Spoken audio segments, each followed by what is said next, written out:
حق دو تحریک کے سربراہ ہدایت الرحمان نے کہا ہے کہ ہب چوکی کے قریب پاکستان کوسٹ گارڈز کی چیک پوسٹ پر آئے روز بلوچستان کے مسافروں کو تذلیل کیا جاتا ہے۔ چیکنگ کے نام پر کوئٹہ کراچی روڈ بند ہوتا ہے، مسافر رل جاتے ہیں۔ انہوں نے کہا کہ میں کوسٹ گارڈ کے ذمہ داران سے ملاقات کروں، یہاں جو ہمارے کاروباری حضرات ہیں، ہمارے ٹرانسپورٹر برادری ہے، ان کے جو مشکلات ہیں، مسائل ہیں، تاکہ میں کوسٹ گارڈ کے ذمہ داران کے سامنے وہ میں رکھ لوں۔ ٹرانسپورٹر کاروباری حضرات مسافر بھی خوار ہیں، چھوٹی گاڑیوں والے، بڑی گاڑیوں والے، سب اس کوسٹ گارڈ کے کیمپ نے ان کو خوار کیا ہے، اور ان کے ذمہ دار ہم سے ملاقات کے لیے تیار نہیں ہیں۔ اس لیے تیار نہیں ہیں کہ مجھ سے ان سے کوئی امیدیں نہیں ہیں، کیونکہ میں کوئی منشیات فروش نہیں ہوں۔ وہ منشیات فروشوں سے ملیں گے، بات کریں گے، لائن کریں گے۔ میں کوئی دو نمبر نہیں ہوں، میں عوام کے مشکلات کے لیے ان سے بیٹھنا چاہتا ہوں کہ عوام کے مشکلات دور ہو جائیں، لوگ تکلیف میں ہیں۔ ان سب کے باوجود یہ کوسٹ گارڈ کے لوگ ذمہ داران بات کرنے کے لیے تیار نہیں ہیں۔ اس کی وجوہات یہ ہیں کہ سیاسی جماعتیں ناکام ہیں، حکومت یہاں کی ناکام ہے، اور ان کا تعلق بلوچستان سے نہیں ہے۔ یہ کوسٹ گارڈ، لیکن بدقسمت یہ کوسٹ گارڈ میں ایک بلوچ نہیں ہے۔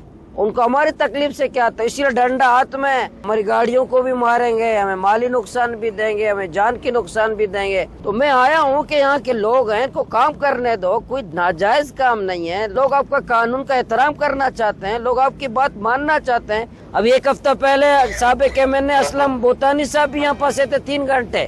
انہوں نے ڈپٹی کمشنر سے تو یہ تو رابطہ کیا کہ مجھے راستہ دو، لیکن کوسٹ گارڈ والوں سے رابطہ نہیں کیا کہ لوگوں کو تکلیف مت کرو، کہ لوگ یہاں خوار ہیں، لوگ یہاں ذلیل ہیں۔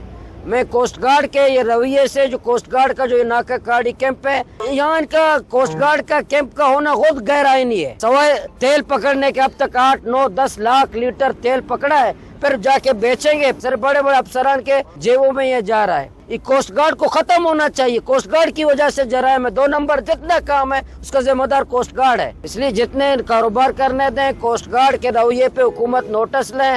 ہم اپنے سیاسی جماعتوں سے کہتا ہوں، خدا را ہمارے مظلوم بھائیوں کا ساتھ دو۔ اپنے بلوچستان میں یہ خوار ہیں، اپنی بلوچستان میں کام نہیں کر سکتے، اپنی بلوچستان میں ان کی توہین ہو رہی ہے، اپنی بلوچستان ان کا مالی نقصان ہو رہا ہے، لاکھوں کا تیل ان کا ضبط کیا جا رہا ہے، ان کو ڈنڈے سے ان کے گاڑی توڑے جا رہے ہیں، ان کے کوچ توڑے جا رہے ہیں۔ واضح رہے گزشتہ روز ٹرانسپورٹرز نے بریدہ کیمپ کے مقام پر ناکہ کھاڑی کوسٹ گارڈ کے ناروا سلوک کے خلاف کوئٹہ روڈ بلاک کر دیا، جس سے گاڑیوں کی لمبی قطاریں لگ گئیں۔ Wash news hub Balochistan.